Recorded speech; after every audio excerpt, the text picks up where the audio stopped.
तो कैसे हैं आप लोग। Study magic world YouTube channel पे आपका स्वागत है। हम लोग चैप्टर नंबर फर्स्ट स्टार्ट कर दिए थे और कुछ कंटेंट हमने पहले लेक्चर में पढ़ा था जो मैराथन सेशन हम कर रहे थे। ये सेकंड पार्ट है मैराथन सेशन का, चैप्टर नंबर फर्स्ट का, जिसमें हम पहले चैप्टर को फिनिश कर देंगे। एक्चुअली हम लोग की जो पढ़ाई चल रही है वो टू द पॉइंट चल रही है सेमेस्टर एग्ज़ाम को देखते हुए, और कंटेंट कम रहे, लेकिन कंटेंट कम रहने के साथ साथ जो कंसेप्ट है वो बढ़िया होना चाहिए। तो चलिए देर न करते हुए हम स्टार्ट करते हैं। हमारे पास जो नेक्स्ट टॉपिक है, जहाँ पे हमने छोड़ा था फर्स्ट लेक्चर में, संयुक्त स्टॉक कंपनी का अर्थ, meaning of joint stock company. तो हम जॉइंट स्टॉक कंपनी के बारे में पढ़ते हैं।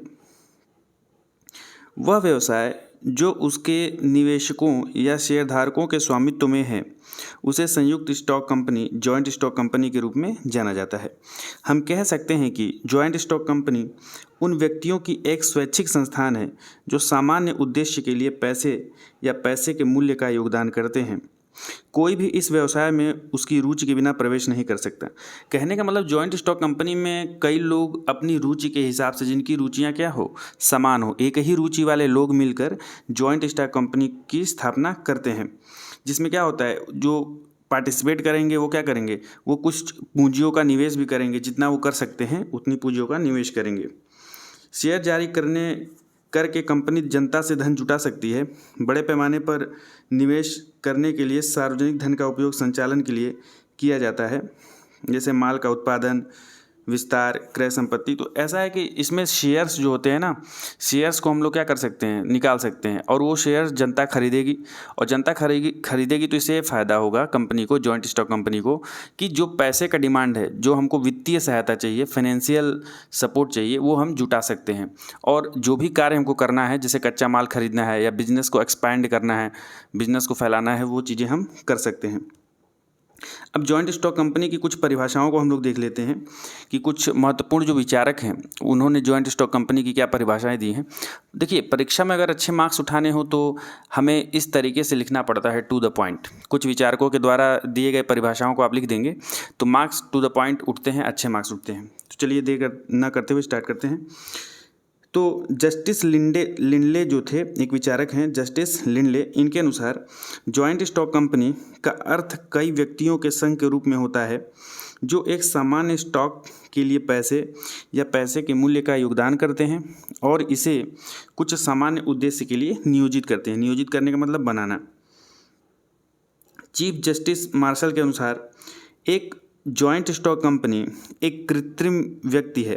कृत्रिम व्यक्ति का मतलब होता है आर्टिफिशियल व्यक्ति, मतलब कई व्यक्तियों का समूह तो होता है जो जिंदा व्यक्तियों का समूह है, लेकिन ऐसे मानते हैं कि उन जिंदा व्यक्तियों के समूह को एक कृत्रिम व्यक्ति, आर्टिफिशियल व्यक्ति के रूप में हम देखते हैं, जो अदृश्य, अमूर्त और केवल कानून की नज़र में मौजूदा है। मतलब क्या है कि एक्चुअली जैसे जॉइंट स्टॉक कंपनी को हमने इसलिए लाया क्योंकि जो एक अकेला कंपनी का मालिक रहता था, सोल प्रोप्राइटरशिप, एकल स्वामित्व में, उसमें केवल एक मालिक रहता था। अब वो पैसे इकट्ठा करे तो केवल अपने संपर्क, अपने जान पहचान और अपनी क्षमता के अनुसार पैसे इकट्ठा कर सकता है।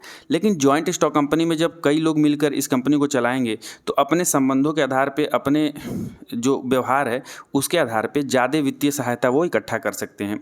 और चूँकि कई लोग होंगे तो उनके बुद्धि विवेक का प्रयोग ज़्यादा होगा। नेक्स्ट हमारे पास है प्रोफेसर हने के द्वारा, जॉइंट स्टॉक कंपनी लाभ के लिए व्यक्तियों की एक स्वैच्छिक एसोसिएशन है, एक पूंजी हस्तांतरणीय शेयरों में विभाजित है जिसका स्वामित्व सदस्यता की शर्त है। कहने का मतलब जॉइंट स्टॉक कंपनी एक ऐसी कंपनी है जिसमें शेयर्स होते हैं, जिसके भाग होते हैं। उन शेयर्स को लोग खरीद सकते हैं और खरीद के उस कंपनी के मालिक बन सकते हैं। अब नेक्स्ट हम पढ़ते हैं जॉइंट स्टॉक कंपनी के लक्षण। तो जॉइंट स्टॉक कंपनी के कुछ लक्षण निम्नलिखित हैं। तो पहले नंबर पे हमारे पास है कानूनी इकाई संयुक्त स्टॉक कंपनियां, legal entity joint stock companies. मतलब जॉइंट स्टॉक जो कंपनी होती है वो एक कानूनी इकाई है। क्या है देखते हैं, पढ़ते हैं। कंपनी और उसके सदस्य अलग अलग व्यक्ति हैं। कंपनी के सभी संचालन अपने नाम पर किए जाते हैं और यह अपने नाम पर संपत्ति खरीद या बेच सकता है। कंपनी के संगठन के रूप में निदेशक मंडल, कंपनी के स्टाम्प का उपयोग करके व्यवसाय के सभी कार्यों का प्रबंधन कर सकता है। वे कंपनी के नाम के स्थान पर अपने स्वयं के नाम का उपयोग नहीं कर सकता है। मतलब इसमें ये एक पहली शर्त होती है कि कंपनी के नाम पे ही कोई भी प्रॉपर्टी बिजनेस के उद्देश्य से खरीदी या बेची जाती है। मतलब कोई कच्चा सामान अगर खरीदा जा रहा है तो कोई इंडिविजुअल पर्सन अपने नाम से नहीं खरीदेगा। जैसे जो उसके सदस्य हैं, ठीक है, जो सदस्य हैं, जो शेयर होल्डर हैं, वो अपने नाम पे नहीं खरीदते, वो कंपनी के नाम पे चीज़ें खरीदी जाती हैं, मैन्युफैक्चर की जाती हैं, या जो भी प्रोसेस होता है वो कंपनी के नाम पे होता है। सेकंड नंबर पे है कृत्रिम व्यक्ति, आर्टिफिशियल पर्सन। कंपनी कानून द्वारा निर्मित एक कृत्रिम व्यक्ति है, आर्टिफिशियल व्यक्ति है। हम यह कह सकते हैं कि सभी व्यावसायिक गतिविधियाँ सभी मानव संसाधनों द्वारा की जाती है, लेकिन इसका मतलब यह नहीं कि कंपनी एक प्राकृतिक व्यक्ति है। हम किसी भी व्यावसायिक कार्य को करते समय कंपनी के नाम का उपयोग करते हैं। कहने का मतलब मैंने पहले भी वही बताया पहले नंबर के पॉइंट में कि कोई भी किसी भी कच्चे माल को खरीदा जाना या बेचा जाना, ठीक है, इन दोनों के लिए कंपनी के नाम का ही उपयोग होता है। उसके जो शेयर होल्डर होंगे उनका उपयोग नहीं करेंगे, उनके नाम का उपयोग नहीं होगा, क्योंकि मैंने बताया कि कंपनी एक कृत्रिम व्यक्ति का रोल प्ले करती है, मतलब आर्टिफिशियल व्यक्ति का रोल प्ले करती है। उसके अंदर जो है 4-5 लोग जो भी शेयर होल्डर हैं वो होंगे। जैसे एक तरीके से आप समझ लो कि एक मानव का एक ढांचा है, ठीक है, मशीन टाइप का, उसके अंदर 4-5 लोग बैठ के उसको संचालित कर रहे हैं। एक बंदा बैठा हुआ है, हाथ चला रहा है, एक व्यक्ति दिमाग पे बैठा हुआ है, एक व्यक्ति पैर पे बैठा हुआ है, पैर को चला रहा है। इस तरीके से बाहर से देखने में एक आर्टिफिशियल मशीन जैसा एक व्यक्ति दिख रहा है। तो वही हमारा जॉइंट स्टॉक कंपनी का एक क्या है, प्रेजेंटेशन है, रिप्रेजेंटेशन है। देखिए नेक्स्ट पॉइंट हमारे पास क्या है, पंजीकरण, रजिस्ट्रेशन। तो इसमें यह लिखा हुआ है कि यह एक कानूनी औपचारिकता है जो कंपनी के गठन के लिए अनिवार्य है। मतलब कंपनी को बनाने के लिए रजिस्ट्रेशन अनिवार्य है। कंपनी के पंजीकरण के बिना संचालन सुचारू रूप से नहीं चल सकता है।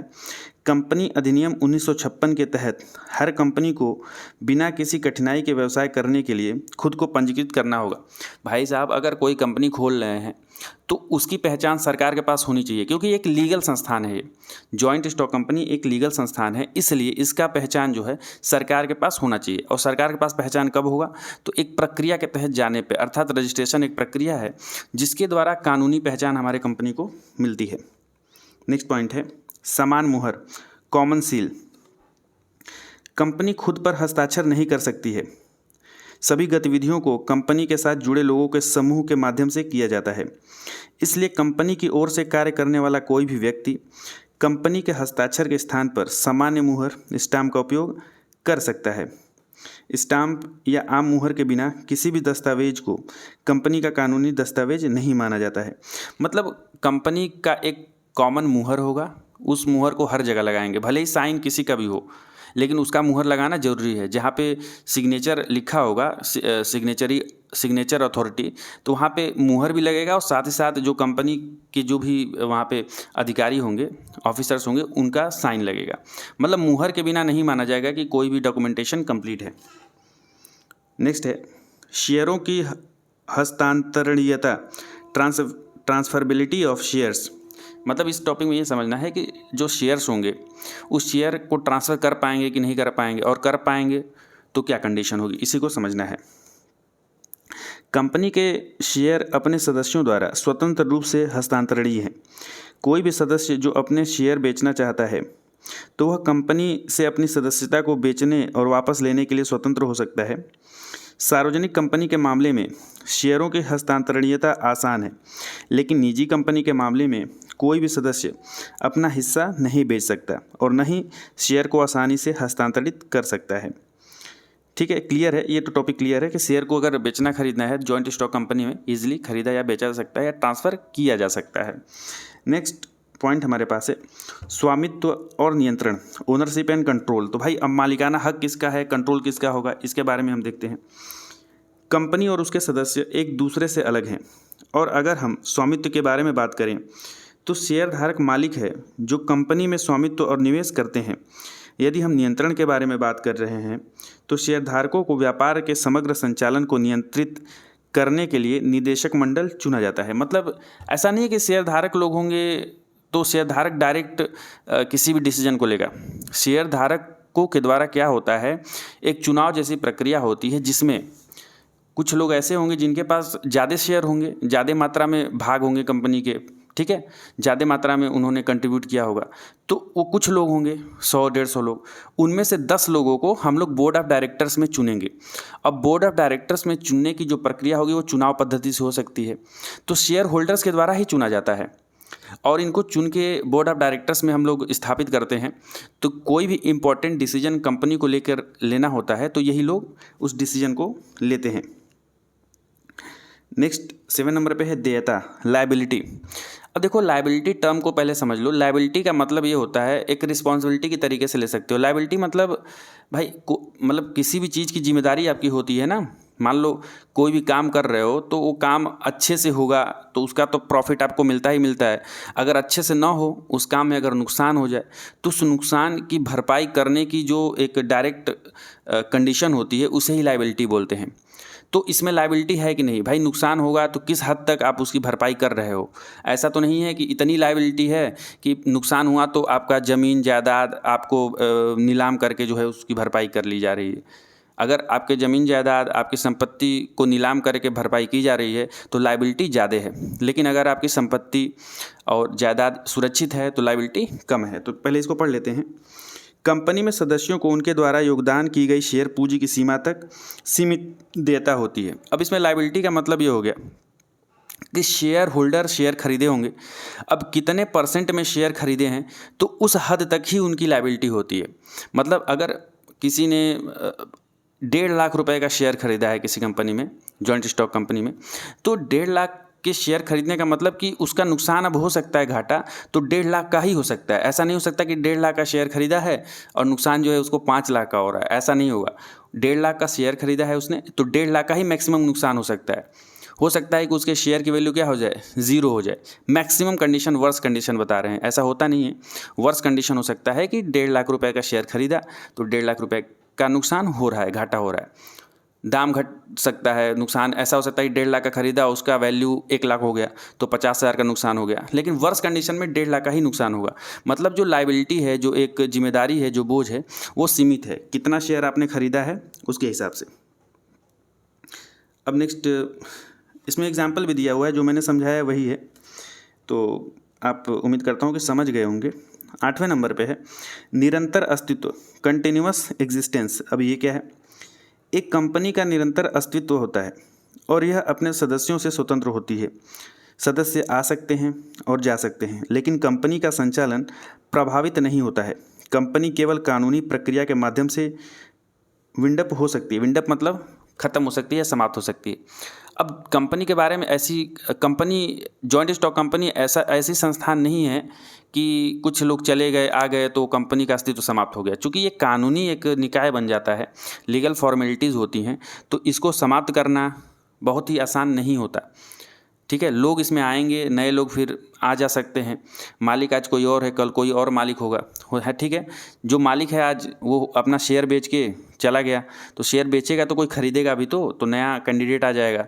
तो इस तरीके से जॉइंट स्टॉक कंपनी का अस्तित्व बना रहता है। ऐसा नहीं है कि इसका अस्तित्व इतनी आसानी से समाप्त हो जाए। अब नेक्स्ट हमारे पास टॉपिक है 1 पर्सन कंपनी। अब ये क्या होता है, इसको पढ़ते हैं, समझते हैं। 1 पर्सन कंपनी अर्थात एक व्यक्ति द्वारा निगमित कंपनी होती है। एक व्यक्ति द्वारा भी कंपनी स्थापित करना कंपनी अधिनियम 2013 के लागू होने के बाद से ही संभव हो सका है। मतलब कंपनी अधिनियम 2013 से पहले एक व्यक्ति कंपनी लागू करना संभव नहीं था, लेकिन कंपनी अधिनियम 2013 के लागू होने के बाद जो एक प्रावधान इसमें जोड़ा गया, एक व्यक्ति कंपनी, तो उसी के बाद एक व्यक्ति कंपनी स्थापित करना जो है संभव हो पाया है। 1 पर्सन कंपनी को एक व्यक्ति कंपनी के रूप में जाना जाता है। कंपनी अधिनियम 2013 की धारा 262 के अनुसार एक व्यक्ति कंपनी एक ऐसी कंपनी होती है जिसमें एक शेयरधारक के रूप में एक व्यक्ति शामिल होता है। मतलब जॉइंट स्टॉक टाइप का ही है, लेकिन इसमें शेयरधारक केवल और केवल एक होगा, ये कंडीशन आ गई है, बस यही अंतर है। एक व्यक्ति द्वारा व्यवसाय करने का एक और प्रसिद्ध तरीका सोल प्रोप्राइटरशिप भी होता है। तो सोल प्रोप्राइटरशिप जो था ना, वो पहले पढ़े थे, एकल स्वामित्व। अगर नहीं आप इसको पढ़े हो तो पहले लेक्चर में जाके इसको देख लो, उसमें मैंने समझाया है। किंतु इसके विपरीत ओपीसी में मालिक की सीमित देयता होती है। मतलब 1% कंपनी में क्या है, मालिक की सीमित देयता है, मतलब जितना उसने इन्वेस्ट किया उतने तक ही रिकवरी की जा सकती है। ठीक है, 1% कंपनी को एक अलग कानूनी संगठन के रूप में मान्यता प्राप्त है। एक आदमी कंपनी पंजीकरण करके इसे शुरू कर सकता है। यहाँ कंपनी का मालिक कंपनी के निदेशक और शेयरधारक दोनों के रूप में कार्य करता है। मतलब एक ही शेयरधारक है, जब एक ही व्यक्ति जो है इन्वेस्टमेंट कर रहा है कंपनी में तो वही मालिक है, और मालिक है वही डायरेक्टर भी है। ठीक है, 1% कंपनी भारत में व्यापार करने का एक नया तरीका है जो कि 2013 में कंपनी अधिनियम 2013 के रूप में अस्तित्व में आया था। इस अधिनियम के आने के बाद बगैर अन्य लोगों पर निर्भर हुए भी एक कंपनी के रूप में व्यवसाय करने के लिए सक्षम हो जाता है इंसान। यह कंपनी का वह रूप है जिसे केवल एक ही शेयर होल्डर संचालित कर सकता है। अपने व्यावसायिक उद्देश्य की पूर्ति के लिए कोई भी व्यक्ति एक व्यक्ति कंपनी बनाकर संचालन कर सकता है। 1% कंपनी पंजीकृत करते समय नॉमिनी का उल्लेख करना जरूरी होता है।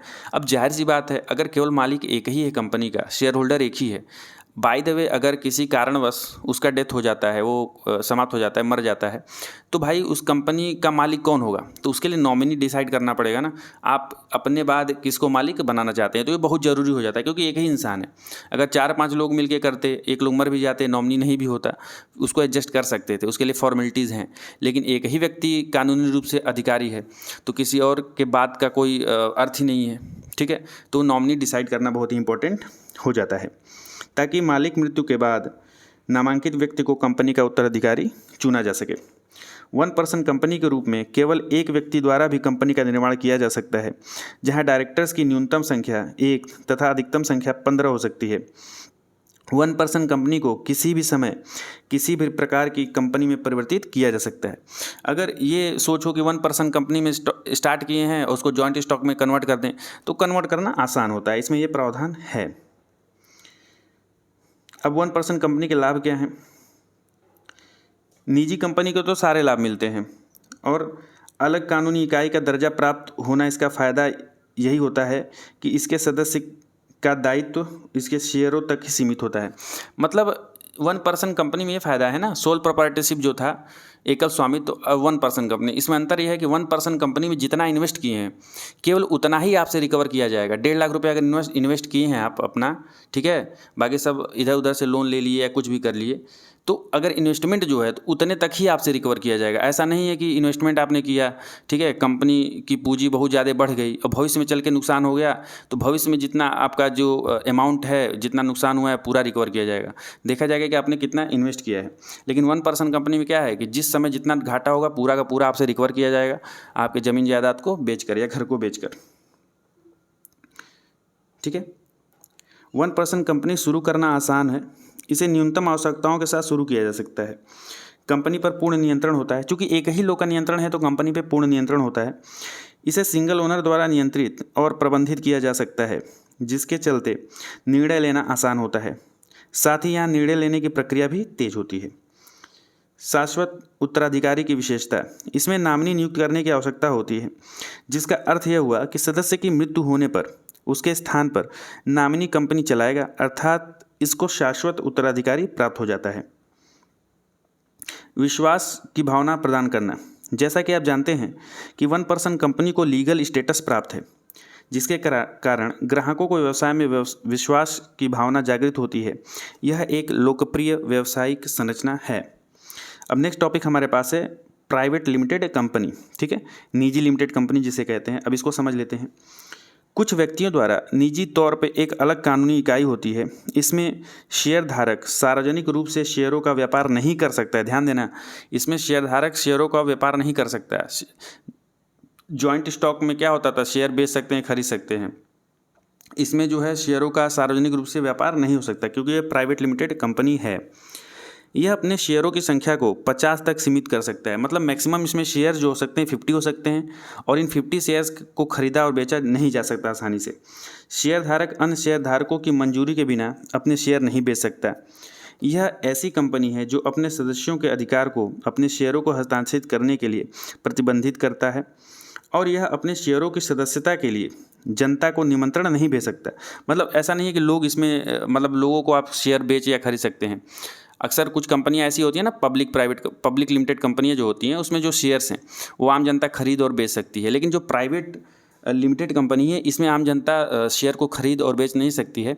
इसमें शुरू में जो लोग पार्टिसिपेट किए होते हैं, मैक्सिमम 50 संख्या हो सकती है शेयर होल्डर्स की शुरू में, वही लोग आपस में एक्सचेंज कर सकते हैं, उसका भी प्रावधान है।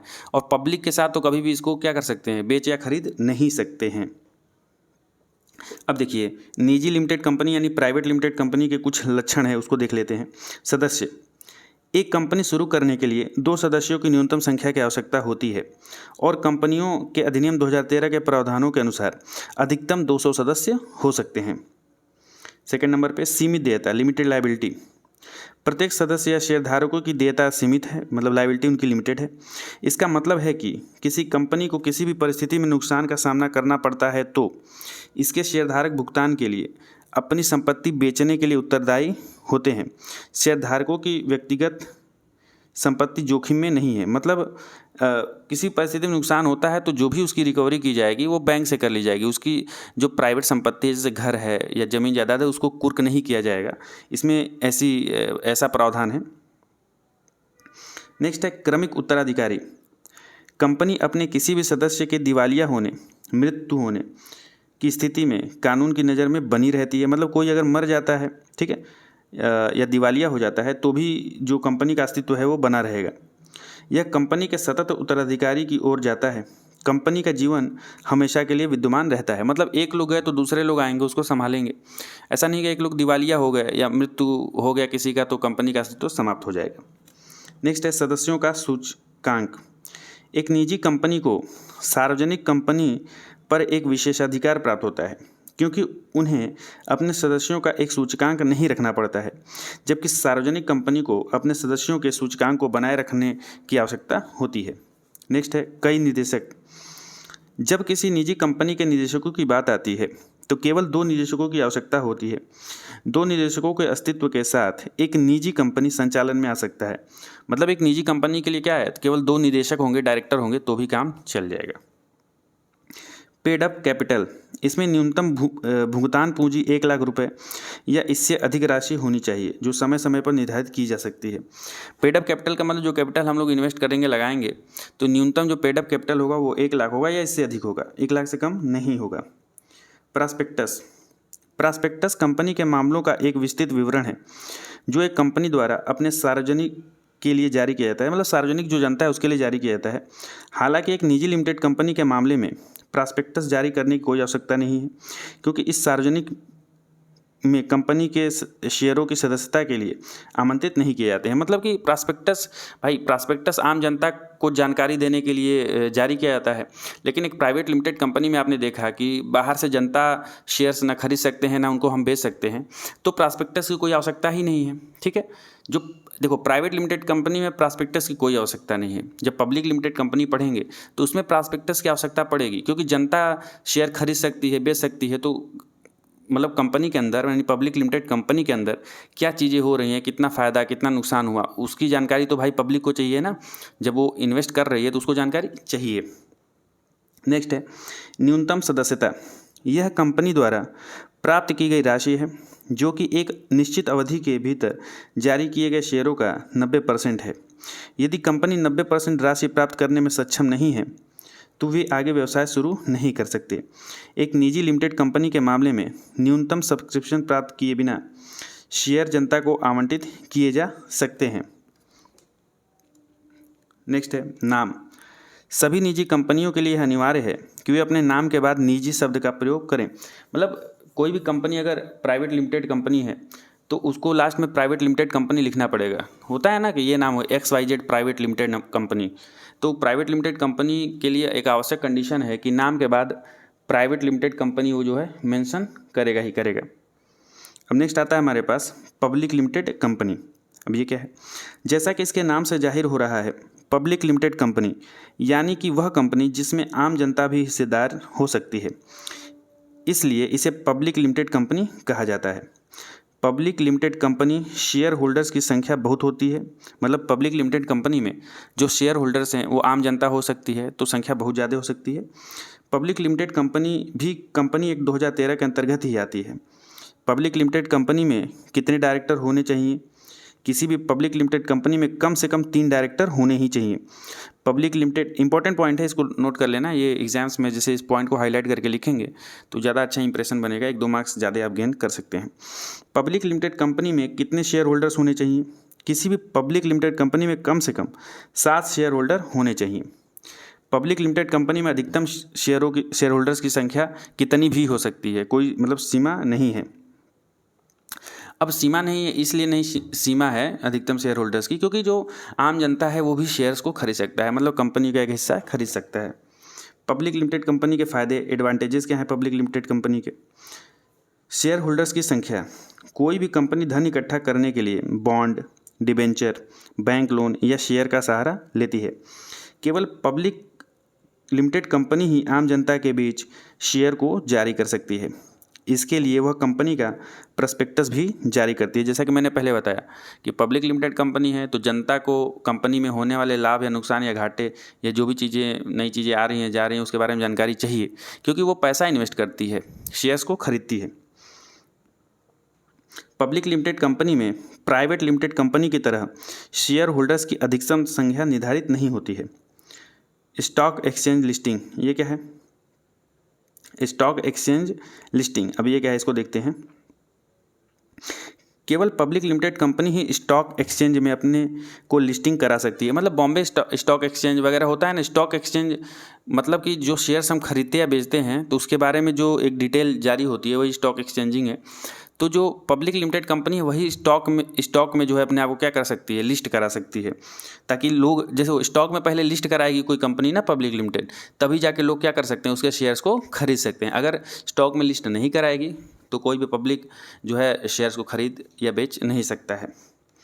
तो केवल पब्लिक लिमिटेड कंपनी ही स्टॉक एक्सचेंज में अपने को लिस्ट करा सकती है, यानी कि वह अपने शेयरों को स्टॉक एक्सचेंज में दर्ज करा सकती है, जिनसे कि उनकी खरीद फरोख्त हो सके। खरीद फरोख्त मतलब खरीदा जा सके और बेचा जा सके। आपने अक्सर सुना होगा कि फला कंपनी का IPO आ रहा है। फला कंपनी का IPO इनिशियल पब्लिक ऑफरिंग 150 गुना सब्सक्राइब हो गया। अब ज़्यादा सब्सक्राइबर होने पर कंपनी लॉटरी सिस्टम द्वारा शेयर आवंटित करेगी। काश कि मेरा भी नंबर आ जाए। अब IPO का मतलब ना कि जैसे लिस्ट कराने से पहले कंपनी एक स्पेशल स्कीम लेके आती है। IPO में क्या करती है कि सस्ते में शेयर्स को देती है। जैसे सस्ते में शेयर्स को देने का मतलब होता है ना कि अर्ली बर्ड सेल जो बोलते हैं, कि पहले 50 ग्राहकों को हम इतने सस्ते में दे देंगे, तो उस तरीके का कुछ स्कीम है ताकि ज़्यादा से ज़्यादा लोग क्या करें, उस शेयर को खरीद सकें। भाई किसी को मालूम है कि लिस्ट जब हो जाएगी तो शेयर का जो दाम है वो क्या है, शेयर बॉम्बे स्टॉक एक्सचेंज में लिस्ट हो जाएगी तो शेयर का दाम 250 रुपये होगा। और डायरेक्ट कंपनी अगर देने लगती है, वो भी अलाउ कंपनी देगी तब, ठीक है, IPO देगी तब। तो IPO स्टॉक एक्सचेंज में लिस्ट कराने से पहले कंपनी मतलब देना शुरू करती है। तो जब देगी तो वो कहेगी 200 रुपये में दे रहे हैं, और स्टॉक एक्सचेंज में जब आएगा तो 250 में देंगे। तो लोग अपना कैलकुलेशन करके समझ बूझ के कंपनी में तो कहते हैं कि भाई IPO ही ले लेते हैं, सस्ते में पड़ जाएगा। नेक्स्ट है शाश्वत उत्तराधिकारी, परपेचुअल सक्सेशन। किसी भी LLP या प्राइवेट लिमिटेड कंपनी की तरह पब्लिक लिमिटेड कंपनी में भी परपेचुअल सक्सेशन का नियम लागू होता है, जिससे कि पब्लिक लिमिटेड कंपनी पर भी लोगों का भरोसा बढ़ जाता है। इसका परपेचुअल सक्सेशन का मतलब कि एक उत्तराधिकारी होता है, ऐसा नहीं कि कंपनी का अस्तित्व समाप्त हो जाएगा। सीमित दायित्व, लिमिटेड लायबिलिटी। किसी भी कंपनी के संदर्भ में लिमिटेड लायबिलिटी का अर्थ होता है शेयर होल्डर की लायबिलिटी केवल उनके शेयर तक ही लिमिटेड होना। कंपनी के बैंक करप्ट होने पर उन्होंने जितने शेयर के लिए केवल उनका उतना पैसा जाएगा, उनकी किसी भी प्रकार की निजी संपत्ति से वसूली नहीं की जा सकती। नेक्स्ट है पब्लिक के द्वारा धन इकट्ठा करना। इस प्रकार की कंपनी में आप बहुत ज़्यादा धन इकट्ठा कर सकते हैं। यदि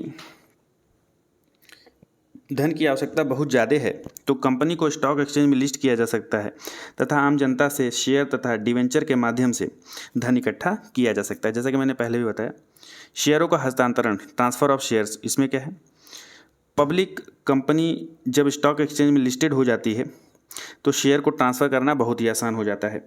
इसके द्वारा शेयरों का लेखा जोखा रखना बहुत ही आसान हो जाता है। उच्च पारदर्शिता, ट्रांसपेरेंसी, इसमें काफ़ी उच्च पारदर्शिता होती है। हर पब्लिक लिमिटेड कंपनी समय समय पर जानकारियां उपलब्ध कराती रहती हैं।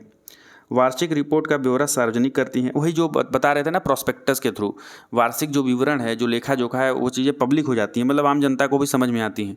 तो आम जनता जो समझदार होती है तो उसके बारे में एक प्रॉपर स्टडी करके शेयर्स को खरीदती है। इसके द्वारा शेयर होल्डर्स को कंपनी के मैनेजमेंट के बारे में पता चलता रहता है।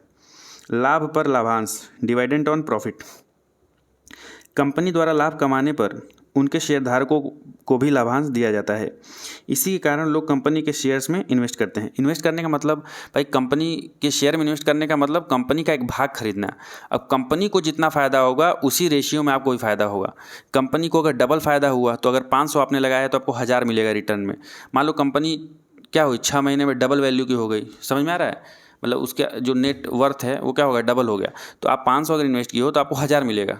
तो भाई 6 महीने में अगर 500 का 1000 मिल रहा है तो जरूरी थोड़ी है कि 500 इन्वेस्ट किए हो। कोई हो सकता है कि 5 लाख इन्वेस्ट किया हो, तो 5 का 10 लाख हो गया ना 6 महीने में। और इतना अच्छा आउटपुट मिलता है, इसीलिए लोग क्या करते हैं, शेयर्स में इन्वेस्ट करते हैं। लक्ष्य, नेक्स्ट हेडिंग है लक्ष्य। जब भी प्रमोटर्स द्वारा किसी पब्लिक लिमिटेड कंपनी का निर्माण किया जाता है तो उनका लक्ष्य एक ही होता है कि उन्हें अपनी इस कंपनी को शेयर मार्केट में लिस्टेड कराना है। इसके लिए वह पूरी प्लानिंग करते हैं, क्योंकि शेयर मार्केट में लिस्टिंग कराना आसान नहीं होता है। शेयर मार्केट में लिस्टिंग कराने के लिए किसी भी कंपनी के लिए दूरदर्शी होना बहुत ही आवश्यक होता है। नेक्स्ट है निदेशक पारदर्शिता, डायरेक्टर्स ट्रांसपेरेंसी। क्योंकि कंपनी एक आर्टिफिशियल पर्सन होता है, इसलिए किसी भी कंपनी को चलाने के लिए डायरेक्टर की आवश्यकता होती है। पब्लिक लिमिटेड कंपनी में डायरेक्टर का रोल बहुत अहम होता है। एक से ज़्यादा डायरेक्टर को बोर्ड ऑफ डायरेक्टर कहा जाता है। जैसे बोर्ड ऑफ डायरेक्टर्स बोलते हैं ना, तो मतलब एक से अधिक अगर डायरेक्टर होंगे, 2, 4, 6, तो उस ग्रुप को बोलते हैं बोर्ड ऑफ डायरेक्टर्स। अब नेक्स्ट हमारे पास जो पॉइंट है वो है NSIC, national small industries corporation. अब जो पॉइंट हम लोग पढ़ने जा रहे हैं उसमें ऐसे पूछेगा, निम्नलिखित पर टिप्पणी करिए। तो 5, 6 देगा, 6 दे देगा, बोलेगा 4 पे टिप्पणी करिए। तो ये इसी के बारे में जानकारी, इस पर प्रैक्टिस कर लीजिएगा, जो फैक्ट है उसको याद कर लीजिएगा। ऐसे पूछेगा, इंपॉर्टेंट चीज़ें मैं डिस्कस कर दे रहा हूँ। जैसे NSIC है, इसका फुल फॉर्म होता है नेशनल स्मॉल इंडस्ट्रीज कॉरपोरेशन। इसमें क्या है, इसे हिंदी में राष्ट्रीय लघु उद्योग निगम लिमिटेड के नाम से जाना जाता है। NSIC भारत सरकार का एक उद्यम यानी उपक्रम है। यह देश के सूक्ष्म, लघु और मध्यम उद्यमों का उन्नयन करने, उन्हें सहायता देने तथा उनके विकास में वृद्धि करने का कार्य करता है। राष्ट्रीय लघु उद्योग निगम यानी नेशनल स्मॉल इंडस्ट्रीज कॉरपोरेशन की स्थापना 1955 में हुई है। NSIC अपने स्थापित वर्ष से ही देश व विदेशों में नए एवं पुराने लघु उद्यमों का उन्नयन का कार्य प्रारंभ कर दिया। साथ ही अपनी फाइनेंशियल कंडीशन, मार्केटिंग, कच्चा माल विवरण, स्कीमें व टेक्नोलॉजी प्रौद्योगिकी की सहायता कार्यक्रम करता है। मतलब ये कार्यक्रम वो करता है। राष्ट्रीय लघु उद्योग निगम लिमिटेड यानी NSIC के माध्यम से अनेक सूक्ष्म, मध्यम एवं लघु उद्योग इकाइयों की विकास में सहायता एवं प्रोजेक्ट और प्रोडक्ट्स बिकवाने में, मतलब निर्यात करने में सहायता प्रदान करता है। लघु उद्योग निगम देश भर में फैले अपनी ब्रांच ऑफिसों और टेक्निकल सर्विस केंद्रों के माध्यम से अपना कार्य सुचारू रूप से करता है। इन तमाम कार्यों के अलावा NSIC में मुख्य रूप से उद्योग यानी कारोबार करने वाले कारोबारियों की ट्रेनिंग और इंक्यूबेशन करने का कार्य होता है। इंक्यूबेशन का मतलब जो नए कारोबारी होते हैं ना, तो नए कारोबारियों को क्या किया जाता है, एक सही डायरेक्शन दिया जाता है सरकार के द्वारा, भाई तुमको कैसे कैसे काम करना है, उसे इंक्यूबेशन कहते हैं। अभी आगे हम लोग पढ़ेंगे, अभी नेक्स्ट पॉइंट भी है इंक्यूबेशन, हमको पढ़ना है सेपरेट से। NSIC द्वारा व्यापक रूप से व्यावसायिक जनशक्ति के साथ ही उद्यम क्षेत्र की ज़रूरतों के अनुसार सर्विसेज का पैकेज उपलब्ध कराया जाता है। बेसिकली एक ऐसा सिस्टम है जिसमें जो बिजनेसमैन जो स्टार्टिंग में आते हैं तो उनको एक डायरेक्शन दिया जाता है और सरकार की तरफ से सपोर्ट देने का एक सिस्टम है। अब NSIC द्वारा कारोबारियों को उपलब्ध कराई जाने वाली सुविधाएं, जो बिजनेसमैन हैं उनको NSIC द्वारा क्या क्या सुविधाएं प्रोवाइड कराई जाती हैं उसको हम लोग देख लेते हैं। तो पहले नंबर पे है राष्ट्रीय लघु उद्योग निगम NSIC लघु उद्योगों, छोटे एवं मध्यम कारोबार को किराए और खरीद पर देशी और विदेशी मशीनें उपलब्ध कराने में मदद करता है। सेकेंड नंबर पे लघु उद्योगों को विभिन्न योजनाओं के द्वारा फाइनेंशियल सहायता प्रदान करता है। तीसरा है CAD सहित प्रोडक्ट का डिजाइन प्राप्त करने में सहायता। CAD मतलब कंप्यूटर एडेड डिजाइन होता है, एक सॉफ्टवेयर है जिसमें कंप्यूटर बेस्ड डिजाइन मिलता है। नेक्स्ट है तकनीकी दक्षता हेतु कौशल विकास के लिए क्लासरूम और प्रैक्टिकल ट्रेनिंग उपलब्ध कराना। मतलब टेक्निकल विकास के लिए कोई कंपनी स्टार्टअप हुई है तो उनको एक ट्रेनिंग देना, उनको सही सिस्टम समझाना, ये सारा काम ये करता है। नेक्स्ट है सरकारी आदेश दिलाने में सहायता। लघु एवं कुटीर उद्योगों द्वारा उत्पादित प्रोडक्ट के विक्रय हेतु केंद्रीय तथा राज्य सरकारों के कार्यालयों में उन प्रोडक्ट की खरीद हेतु आदेश दिलाने में सहायता प्रदान करता है। सहायता प्रदान कराने का मतलब कि भाई उनको कोई दिक्कत ना हो प्रोसीजर में, तो इसलिए हेल्प प्रोवाइड करता है कि आसानी से उनको ये चीज़ें हो सके। प्रदर्शनी एवं विज्ञापन की व्यवस्था करना। केंद्र सरकार और राज्य सरकार द्वारा समय समय पर कुटीर एवं लघु उद्योगों के लिए प्रदर्शनी एवं सरकारी खर्च पर विज्ञापन की व्यवस्था की जाती है। NSIC लघु एवं मध्यम उद्योगों की बिक्री बढ़ाने के लिए एवं उनके प्रचार प्रसार को बढ़ावा देने के लिए केंद्र सरकार एवं राज्य सरकार द्वारा आयोजित विभिन्न प्रदर्शनियों एवं विज्ञापन की व्यवस्था करता है। 7वें नंबर पे है चयनित केंद्रों पर ऊर्जा तथा पर्यावरण सर्विसेज प्रदान करना। ऊर्जा पर्यावरण सर्विसेज का मतलब कि ये समझाना कि ऊर्जा को कैसे हम कम प्रयोग करके ज़्यादा मतलब हम अपना कार्य ले सकते हैं, या ऊर्जा के महत्व को समझाने की ट्रेनिंग दी जाती है। और साथ ही साथ पर्यावरण को कैसे संरक्षित कर सकें। भाई कोई भी कंपनी हम चालू करते हैं तो उसमें वेस्ट मटेरियल भी तो निकलता है, तो वेस्ट मटेरियल का जो मैनेजमेंट है उसको सिखाना इसमें आता है। कई तकनीकों को अपनाने के लिए परामर्श देना। मतलब नई तकनीकें जो भी आ रही हैं उसको अपनाने के लिए परामर्श देना कि उसको कैसे अपने कंपनी में यूटिलाइज किया जा सकता है। बड़ी कंपनियों के साथ समन्वय स्थापित करना। एक आम धारणा होती है कि प्रोडक्ट बड़ी कंपनी का है तो बेहतर ही होगा। मतलब अगर कोई भी प्रोडक्ट बना रहे हैं और बड़ी कंपनी का लोगो उस पर लगा हुआ है तो लोग ये समझते हैं कि ये जो प्रोडक्ट है अच्छा ही होगा, जो कि आम धारणा जो आप समझ रहे होंगे। और इससे क्या होती है, उसकी बिक्री जो होगी बढ़ेगी, लोग उसको ज़्यादा खरीदेंगे। तो NSIC लघु उद्योग और बड़े उद्योग के बीच समन्वय स्थापित करता है ताकि लघु उद्योग के प्रोडक्ट बड़े उद्योगों के प्रोडक्ट के साथ बेचे जा सकें। यह तरीका छोटे एवं मध्यम कारोबारियों को बिक्री बढ़ाने में काफ़ी सहायता प्रदान करता है। तो ये इंपॉर्टेंट था जो भी मैंने बताया, इसको आप तैयार कर लेंगे, प्रैक्टिस करेंगे इस पर। नेक्स्ट टॉपिक हमारे पास है NRDC मतलब नेशनल रिसर्च डेवलपमेंट कॉरपोरेशन। अब ये क्या है? भारत में विज्ञान व प्रौद्योगिकी मंत्रालय के अंतर्गत वैज्ञानिक व औद्योगिक अनुसंधान विभाग के प्रशासनिक नियंत्रण में कार्यरत एक संस्थान है। इसकी स्थापना 1953 में भारत सरकार द्वारा की गई थी। इसका प्राथमिक उद्देश्य विभिन्न राष्ट्रीय अनुसंधान और विकास संस्थाओं, विश्वविद्यालयों में खोजी जाने वाली प्रौद्योगिकी, विधियों, आविष्कारों, पेटेंटों, प्रक्रियाओं को बढ़ावा देना, विकास करना और उन्हें व्यावसायिक तौर पर उपलब्ध कराना है। अपने अस्तित्व के 6 दशकों और अपने कॉर्पोरेट लक्ष्यों के अनुपालन के दौरान NRDC ने भारत में और विदेशों में भी वैज्ञानिक और औद्योगिक समुदायों के साथ मजबूत संबंध बनाए हैं तथा अनुसंधान संस्थानों, शिक्षा और उद्योग के विस्तृत नेटवर्क का विकास किया गया है। इसके साथ ही उनकी प्रयोगशालाओं में विकसित तकनीकी जानकारियों के व्यापारीकरण के लिए औपचारिक व्यवस्था की गई है और अब इसे प्रौद्योगिकी के विस्तृत क्षेत्र के बड़े भंडार के रूप में जाना जाता है। प्रौद्योगिकी के इस क्षेत्र का विस्तार उद्योग के लगभग सभी क्षेत्रों में है, जैसे कृषि और कृषि संसाधन, कीटनाशक समेत अनेक रसायन, दवाइयाँ और फार्मास्यूटिकल्स, जैव प्रौद्योगिकी, धातु विज्ञान, इलेक्ट्रॉनिक्स और इंस्ट्रूमेंटेशन, निर्माण सामग्री, यांत्रिकी, इलेक्ट्रिकल और इलेक्ट्रॉनिक्स आदि। इसने 4800 से ज़्यादा उद्यमियों को स्वदेशी प्रौद्योगिकी के लाइसेंस दिए हैं और बड़ी संख्या में छोटे व मध्यम आकार के उद्योगों की स्थापना करने में सहायता प्रदान की है। अब नेक्स्ट इंपॉर्टेंट जो टॉपिक है, जो कि बहुत ही इंपॉर्टेंट है, वो है MSME मतलब micro small and medium enterprises. अब ये क्या है, इसको समझ लेते हैं। इंपॉर्टेंट है बहुत ही, परीक्षा में पूछे जाने की संभावना बहुत ज़्यादा है। ध्यान से सुनेंगे, समझेंगे। सबसे पहले इसके फुल फॉर्म को हम लोग हिंदी में समझ लेते हैं, जिसका फुल फॉर्म है micro small and medium enterprises. इसे हिंदी में सूक्ष्म, लघु एवं मध्यम उद्योग कहते हैं। अगर इसे आपको और आसान भाषा में समझना है तो इसे MSME को हम बिल्कुल आसान भाषा में छोटे एवं मध्यम उद्योग कारोबार भी कहते हैं। MSME उद्योग स्थानीय स्तर पर किया जाने वाला उद्योग होता है। इस तरह का उद्योग कम लोगों के माध्यम से कम जगह पर भी आसानी से संचालित किया जा सकता है। एमएसएमई उद्योग मुख्य रूप से दो प्रकार के होते हैं। पहले नंबर पे है मैन्युफैक्चरिंग उद्योग होता है। मैन्युफैक्चरिंग उद्योग का मतलब कोई सामग्री बनाई जा रही है, जैसे झाड़ू का बनाना भी एमएसएमई के अंतर्गत ही आता है। ठीक है।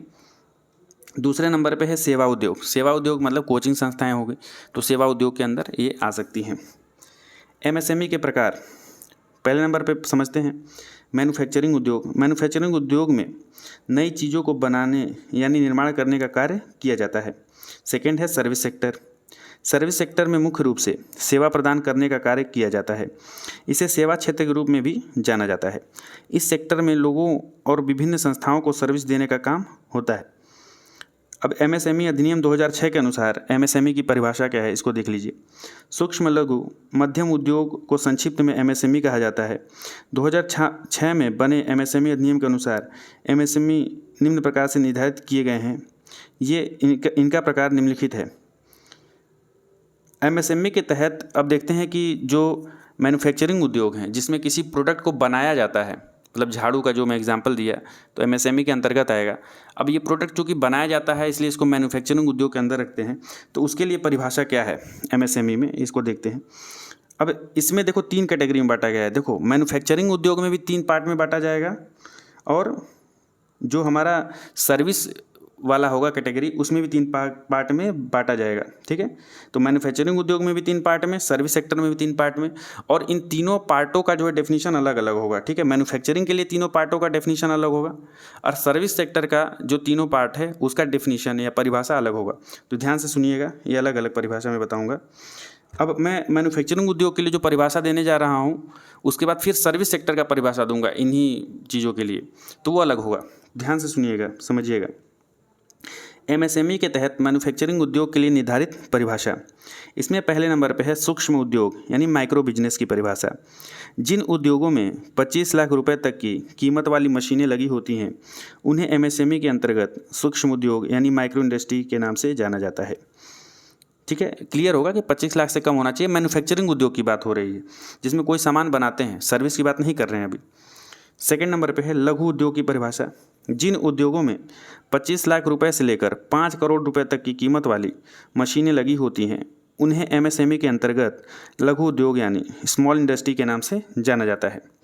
तीसरे नंबर पे है मध्यम उद्योग की परिभाषा।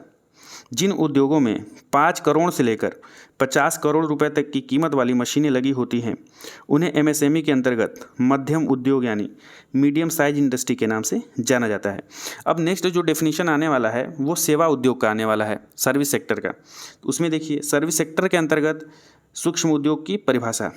जिन सर्विस उद्योगों का सेटअप करने में 25 लाख रुपए तक का खर्च आता है या कुल मिलाकर 25 लाख का निवेश किया जाता है उन्हें एमएसएमई के तहत सर्विस सेक्टर का सूक्ष्म उद्योग कहा जाता है। फिर दूसरे नंबर पे है लघु उद्योग की परिभाषा। जिन सर्विस उद्योगों का सेटअप करने में 50 लाख रुपए तक का खर्च आता है या कुल मिलाकर 50 लाख रुपए का निवेश किया जाता हो उसे एमएसएमई के तहत सर्विस सेक्टर या लघु उद्योग यानी स्मॉल इंडस्ट्री कहा जाता है। फिर मध्यम उद्योग की परिभाषा है। जिन सर्विस सेक्टर को सेटअप करने में 5 करोड़ रुपए तक का खर्च आता है या कुल मिलाकर 5 करोड़ रुपए का निवेश किया जाता है उसे एमएसएमई के तहत सर्विस सेक्टर का मध्यम उद्योग यानी मीडियम इंडस्ट्री कहा जाता है। तो बहुत ही इंपॉर्टेंट परिभाषा है। एमएसएमई ही इंपॉर्टेंट है, पूरा अच्छे से देख लेना, परिभाषाओं को समझ लेना, जो भी उसका थ्योरी है वो समझ लेना सर। अब नेक्स्ट हमारे पास है सिडबी। ये भी बहुत इंपॉर्टेंट है। सिडबी का फुल फॉर्म है small industries development bank of India, भारतीय लघु उद्योग विकास बैंक। अब ये क्या है इसको हम लोग समझते हैं। सिडबी है क्या, देखिए सिडबी की स्थापना 2 अप्रैल 1990 को भारतीय औद्योगिक विकास बैंक के एक सहायक बैंक के रूप में की गई थी। इसका फुल फॉर्म है small industries development bank of India. IDBI, IFCI, IIBI industrial development banks की तरह सिडबी को लघु और लघुतर उद्योगों की स्थापना, वित्त पोषण, विकास आदि के लिए वित्त देने का दायित्व सौंपा गया है। मतलब सिडबी का काम क्या है कि जो बहुत छोटे छोटे बिजनेसेस हैं उनको लोन मुहैया कराना, उनको फाइनेंशियल सपोर्ट प्रोवाइड कराना, यही काम है इसका। इस बैंक का मुख्यालय लखनऊ में है और 2015 से इसके चेयरमैन डॉक्टर छत्रपति शिवाजी हैं। इसके अलावा इसके 15 क्षेत्रीय कार्यालय और 100 शाखाएँ हैं। सिडबी लघु उद्योगों को व्यापारिक बैंकों, सहकारी और क्षेत्रीय ग्रामीण बैंकों तथा राज्य औद्योगिक वित्त निगमों जिसे हम इंडस्ट्रियल फाइनेंशियल कॉरपोरेशंस के नाम से जानते हैं, के जरिए सहायता प्रदान करता है। सिडबी भारतीय पूंजी बाजार और विदेशी संस्थाओं से विदेशी मुद्रा में ऋण भी ले सकता है। सिडबी पर संक्षिप्त टिप्पणी, इसको समझ लेते हैं। सिडबी के व्यापार में माइक्रो, स्मॉल और मीडियम उद्यम शामिल होते हैं, जो उत्पाद, रोजगार और निर्यात के मामले में राष्ट्रीय अर्थव्यवस्था में महत्वपूर्ण योगदान देते हैं। एमएसएमई सेक्टर भारतीय अर्थव्यवस्था का एक महत्वपूर्ण आधार है, क्योंकि यह 5.1 करोड़ इकाइयों के विशाल नेटवर्क के साथ भारतीय अर्थव्यवस्था के विकास के लिए बहुत हद तक मदद देता है। अब सिडबी के जरिए लगभग 11.7 करोड़ रोजगार पैदा होते हैं। 6000 से अधिक उत्पादों का निर्माण किया जाता है। सिडबी का उत्पादन में 45% का योगदान होता है। इसका विनिर्माण उत्पादन यानी मैन्युफैक्चरिंग आउटपुट में लगभग 45% का योगदान है। जीडीपी में इसका योगदान 37% तक है। तो ये सारे जो फैक्ट्स हैं ना, बहुत इंपॉर्टेंट हैं। अगर एग्जाम में इन फैक्ट्स को आप पॉइंट वाइज लिखते हो तो ज़रूर ही आपको कुछ ना कुछ मार्क्स जो है ज़्यादा आपको देखने को मिलेंगे। अब नेक्स्ट हमारे पास आता है संस्थान जो है वो नाबार्ड है, मतलब national bank for agriculture and rural development, राष्ट्रीय कृषि और ग्रामीण विकास बैंक। इसको देख लेते हैं। नाबार्ड यानी राष्ट्रीय कृषि और ग्रामीण विकास बैंक, यह भारत का एक ऐसा शीर्ष बैंकिंग संस्थान है जो कृषि, लघु उद्योगों, कुटीर एवं ग्राम उद्योगों द्वारा हस्तशिल्प आदि को बढ़ावा देने के लिए ऋण उपलब्ध कराता है। भारत में राष्ट्रीय कृषि और ग्रामीण विकास बैंक नाबार्ड की स्थापना 12 जुलाई 1982 में प्रारंभिक पूंजी लागत 100 करोड़ रुपए से की गई थी और हाल ही में मार्च 2021 में नाबार्ड की कुल संपत्ति 6.57 लाख करोड़ रुपए तक पहुंच गई है। आइए अब बिना देर किए सीधे मुद्दे की बात करते हैं और विस्तार से इसको जानने का प्रयास करते हैं। तो नाबार्ड के प्रमुख कार्य जो हैं उसको हम लोग देख लेते हैं। तो पहले नंबर पे है, नाबार्ड पुनर्वास योजनाओं का निर्माण करने के लिए ग्रामीण बैंक संस्थाओं और कर्मियों को प्रशिक्षित करता है एवं सभी सरकारी योजनाओं की देखरेख नाबार्ड द्वारा ही की जाती है। सेकेंड नंबर पे है, नाबार्ड बैंक विभिन्न प्रकार के वित्तीय योजनाओं को ग्रामीण क्षेत्रों में जमीनी स्तर पर कार्यान्वित करता है और राज्य सरकार, केंद्र सरकार, भारतीय रिजर्व बैंक एवं अन्य वित्त एजेंसियों के बीच सामंजस्य स्थापित करने का कार्य करता है। तीसरे नंबर पे है, नाबार्ड बैंक यानी राष्ट्रीय कृषि और ग्रामीण विकास बैंक स्वयं के द्वारा बनाई गई वित्तीय परियोजनाओं की निगरानी और उनका मूल्यांकन करने का भी कार्य करता है। चौथे नंबर पे है, नाबार्ड बैंक किसानों के कल्याण हेतु ऋण उपलब्ध कराने और अपने कार्यक्रमों के जरिए किसानों को प्रशिक्षित करने जैसा कार्य करता है और इसके साथ ही यह देश के सर्वोच्च बैंक भारतीय रिजर्व बैंक से क्षेत्रीय ग्रामीण बैंकों को लाइसेंस देने के लिए सिफारिश भी करता है। पाँचवें नंबर पे है, राष्ट्रीय कृषि और ग्रामीण विकास बैंक यानी नाबार्ड देश के प्रत्येक जिलों के लिए सालाना ऋण योजनाएं बनाता है और ग्रामीण क्षेत्रों के बैंकिंग में नए अनुसंधान का कार्य करने के अलावा कृषि अनुसंधान में भी मदद करता है। मतलब एग्रीकल्चर के फील्ड में जो रिसर्च होता है इसका भी कार्य करता है, सपोर्ट करता है। सही और योग्य उम्मीदवारों यानी बैंक कर्मियों की नियुक्ति हेतु देश भर में आयोजित होने वाली IBPS परीक्षा प्रतिभा का प्रबंधन राष्ट्रीय कृषि और ग्रामीण विकास बैंक नाबार्ड द्वारा ही किया जाता है। नेक्स्ट है, नाबार्ड बैंक किसानों के कल्याण और कृषि क्षेत्र को बढ़ावा के लिए सहकारी बैंक और क्षेत्रीय ग्रामीण बैंक के माध्यम से किसानों को उचित मूल्य पर ऋण देने जैसा कार्य करता है। इसके लिए नाबार्ड समय समय पर सहकारी बैंकों और क्षेत्रीय ग्रामीण बैंकों का निरीक्षण और निगरानी करते रहता है ताकि किसानों को मदद मिलता रहे। नाबार्ड बैंक देश के ग्रामीण क्षेत्रों के आर्थिक विकास हेतु ग्रामीण क्षेत्रों में सिंचाई, सड़कें, पुलों का निर्माण, स्वास्थ्य, शिक्षा, मिट्टी का संरक्षण, जल की परियोजनाएं इत्यादि जैसे कार्यों के लिए भी ऋण उपलब्ध कराता है। नाबार्ड के इन कामों से ग्रामीण क्षेत्रों में रोजगार उपलब्ध होता है, यानी आजीविका कमाने के लिए विभिन्न प्रकार के विकल्प खुल जाते हैं। अब नेक्स्ट टॉपिक हमारे पास जो है ये भी इंपॉर्टेंट है, कमर्शियल बैंक्स मतलब वाणिज्यिक बैंक। ये क्या होते हैं, इनके बारे में जानकारी हम लेंगे। वाणिज्यिक या व्यापारिक बैंक वित्तीय संस्थान होते हैं जो जनता से पैसे को जमा करना स्वीकार करते हैं और लाभ कमाने के लिए लोगों को निवेश या व्यवसाय के लिए ऋण वितरित भी करते हैं। उदाहरण के लिए पंजाब नेशनल बैंक, भारतीय state bank, Kotak Mahindra bank, ICICI bank, HDFC bank, city bank of India इत्यादि। अब मुख्य बिंदु कमर्शियल बैंक के बारे में जो है उसको हम लोग देखते हैं। वाणिज्यिक बैंक व्यक्तियों और व्यवसायों को जमा खाते और ऋण जैसी बैंकिंग सेवाएं प्रदान करते हैं। वाणिज्यिक बैंक अर्थव्यवस्था के लिए महत्वपूर्ण होते हैं क्योंकि वे अर्थव्यवस्था में पूंजी और तरलता बनाए रखते हैं। तरलता मतलब लेन और देन, पूंजी का लेन और देन वाणिज्यिक बैंकों के द्वारा ही किया जाता है, उसे ही हम तरलता के नाम से यहाँ समझ रहे हैं। वाणिज्यिक बैंक विभिन्न प्रकार के शुल्कों और विभिन्न प्रकार के ऋणों जैसे ऑटो लोन, व्यवसाय लोन और व्यक्तिगत लोन से ब्याज आय से पैसा कमाते हैं। मतलब जो लोन लेते हैं हम लोग, उस लोन में कुछ हम इंटरेस्ट देते हैं ना, तो उस इंटरेस्ट से ये पैसा कमाते हैं। अब वाणिज्यिक बैंकों के प्रकार को देखते हैं तो मुख्य रूप से जो वाणिज्यिक बैंक हैं, कमर्शियल बैंक हैं, वो 4 प्रकार के होते हैं। इसमें पहले नंबर पे है सार्वजनिक या राष्ट्रीयकृत बैंक, दूसरे नंबर पे है प्राइवेट बैंक, तीसरे नंबर पे है क्षेत्रीय या ग्रामीण बैंक और चौथे नंबर पे है विदेशी बैंक। तो पहले नंबर पे हम लोग समझ लेते हैं कि सार्वजनिक या राष्ट्रीयकृत बैंक क्या होता है।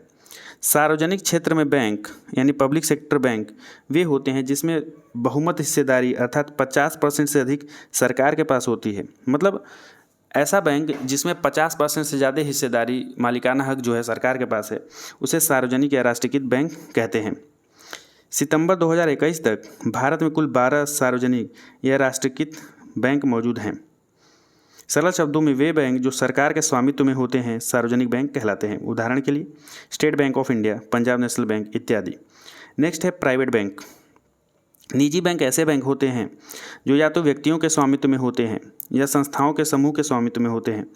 सरल शब्दों में जिन बैंकों में 50% से अधिक हिस्सेदारी निजी क्षेत्र की होती है उन्हें हम प्राइवेट बैंक कहते हैं। सितंबर 2021 तक भारत में कुल 20 निजी बैंक मौजूद हैं। उदाहरण के लिए HDFC bank, ICICI bank, Kotak Mahindra bank इत्यादि। अब नेक्स्ट है क्षेत्रीय या ग्रामीण बैंक।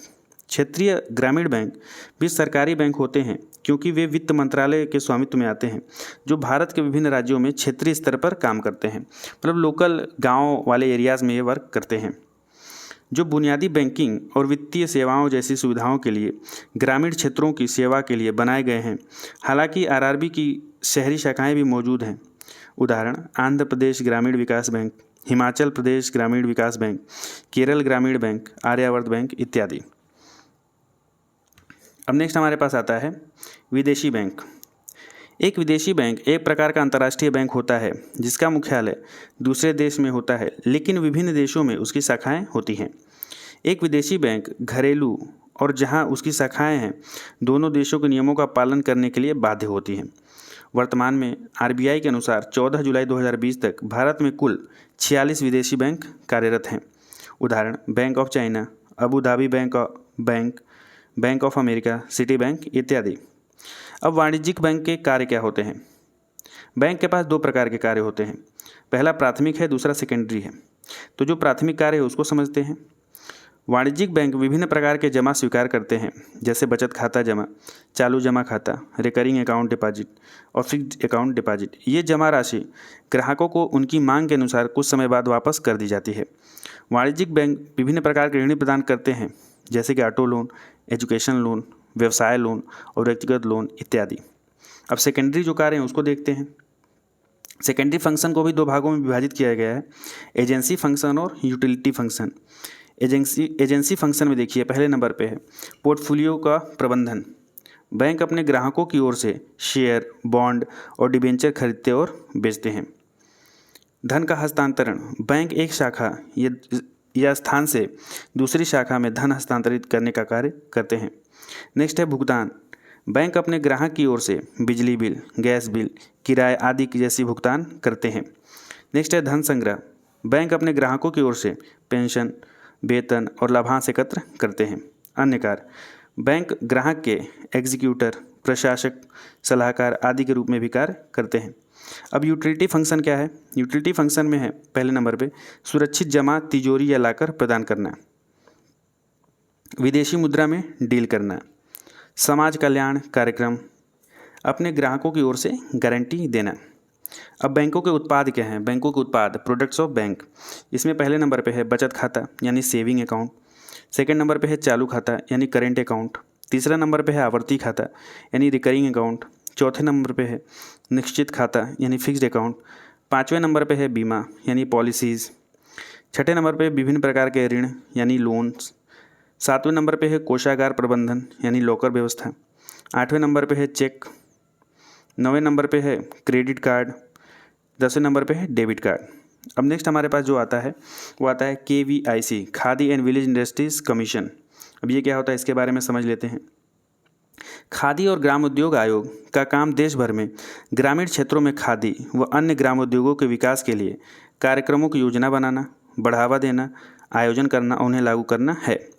KVIC अप्लाई के लिए कच्चे माल के भंडार में भी मदद करते हैं, सप्लाई के लिए कच्चे माल के भंडार में भी मदद करते हैं। आयोग कच्चे माल जैसे सेमी फिनिश्ड वस्तुओं यानी जो पूरी तरह से बन के तैयार नहीं हुई हैं की प्रोसेसिंग के लिए कॉमन सर्विसेज फैसिलिटी का निर्माण पर भी ध्यान देता है। KVIC ने खादी उद्योग में कई नौकरियां उत्पन्न करने में भी मदद की है। अब KVIC के कार्य क्या है? उत्पादकों को आपूर्ति के लिए कच्चे माल के भंडारण करने में भी सहयोग करता है। कच्चे माल जिसमें सेमी फिनिश्ड माल यानी जो कि पूरा बनकर तैयार नहीं हुआ है भी शामिल हैं कि प्रोसेसिंग के लिए कॉमन सर्विसेज फैसिलिटी भी प्रोवाइड कराता है। खादी और ग्रामोद्योग उत्पादों साथ ही हस्तशिल्प और बिक्री और मार्केटिंग को बढ़ावा देता है। ग्रामोद्योगों क्षेत्र में संबंधित प्रोडक्ट, टेक्निक और उपकरणों में रिसर्च को बढ़ावा देता है। खादी और ग्रामोद्योग के विकास और संचालन के लिए व्यक्तियों और संस्थाओं को आर्थिक सहयोग भी प्रदान करता है। KVIC के उद्योग पहले नंबर पे उद्देश्य KVIC के उद्देश्य पहले नंबर पे है ग्रामीण क्षेत्रों में खादी को बढ़ावा देना। दूसरे नंबर पे है रोजगार देना। तीसरे नंबर पे है बिक्री योग्य प्रोडक्ट बनाना ताकि वो बेचा जा सके, इस लायक प्रोडक्ट बनाना, मतलब अच्छा सामान बनेगा तभी तो बिकेगा ना। चौथे नंबर पे है गरीबों को आत्मनिर्भर बनाना। 5वें नंबर पे है मजबूत ग्रामीण समुदाय का निर्माण करना। अब KVIC की विशेषताएं क्या हैं? ब्याज दर आवेदक की प्रोफाइल और बिजनेस संबंधी ज़रूरतों पर निर्भर करता है। अब पहले नंबर पे है मैन्युफैक्चरिंग सेक्टर के लिए लोन राशि अधिकतम 50 लाख रुपए होता है। मतलब KVIC के थ्रू अगर लोन लेना है तो मैन्युफैक्चरिंग सेक्टर के लिए 50 लाख रुपए अधिकतम लोन ले सकते हैं। बिजनेस और सर्विस सेक्टर के लिए लोन राशि अधिकतम 20 लाख रुपए है। फंडिंग पैटर्न PMEGP योजना वाले सेक्शन में बताया गया है।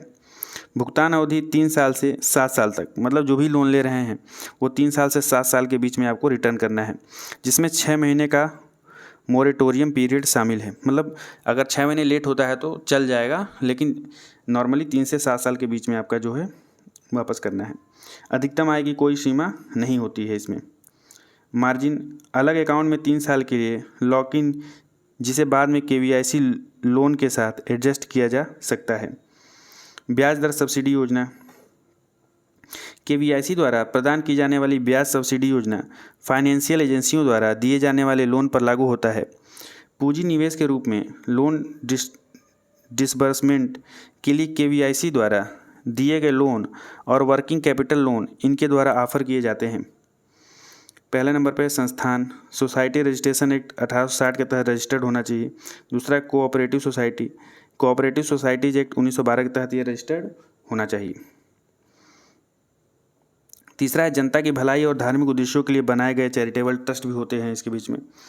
चौथे नंबर पे फाइनेंशियल संस्थान अनुसूचित और गैर अनुसूचित बैंक, राष्ट्रीयकृत bank, cooperative bank, state financial corporation और इंडस्ट्रियल डेवलपमेंट बैंक भी शामिल होते हैं।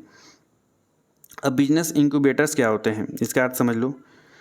एक व्यवसाय इंक्यूबेटर एक कंपनी है जो नई और स्टार्टअप कंपनियों को प्रबंधन प्रशिक्षण या कार्यालय अंतरिक्ष जैसी सेवाएं प्रदान करके विकसित करने में मदद करती है। मतलब ये जो कंपनियां छोटी छोटी स्टार्ट होती हैं ना, तो इनको ट्रेनिंग देने का बेसिकली काम ये करती है।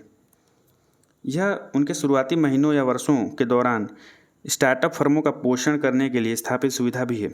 यह आमतौर पर किफ़ायती स्थान, साझा कार्यालय और सेवाएं, हाथ से प्रबंधन प्रशिक्षण, विपणन सहायता और अक्सर किसी न किसी में वित्त पोषण तक पहुंच प्रदान करती है।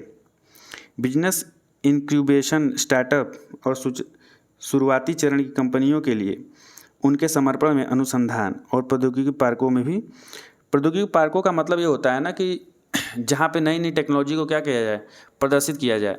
नई नई टेक्नोलॉजी को दिखाया जाए। अब उन टेक्नोलॉजी को दिखाने का मतलब कि भाई आप गए प्रौद्योगिकी पार्क में, नई टेक्नोलॉजी को देखे और आपके दिमाग में आइडिया आया कि इस टेक्नोलॉजी का यूज करके जो है मैं अपना ये प्रोडक्ट बना सकता हूँ, तो उस टेक्नोलॉजी को बनाने वाले से आप मिलकर वो नया प्रोडक्ट आप बना सकते हैं। तो एक आइडिया बेसिकली यहाँ से मिल जाता है टेक्नोलॉजी पार्क के द्वारा। तो आज हमारा जो पहला चैप्टर है वो फाइनली फिनिश हो गया। उम्मीद करता हूँ कि ये प्रयास आपको अच्छा लग रहा होगा, चीज़ें बहुत ही अच्छे से समझ में आ रही होंगी। तो टू द पॉइंट हम स्टडी कर रहे हैं, क्योंकि पहला चैप्टर कुछ लंबा है, भी सिलेबस भी ज़्यादा है, तो इसलिए इसमें ज़्यादा कंटेंट है। हालांकि जितना ज़रूरी था उतना ही मैंने पढ़ाया है, कुछ ज़्यादा नहीं बताया। और यही आपसे उम्मीद करता हूँ कि जो सुझाव है उसे कमेंट करिए, चैनल को शेयर कर दीजिए और सब्सक्राइब भी कर लीजिएगा। धन्यवाद।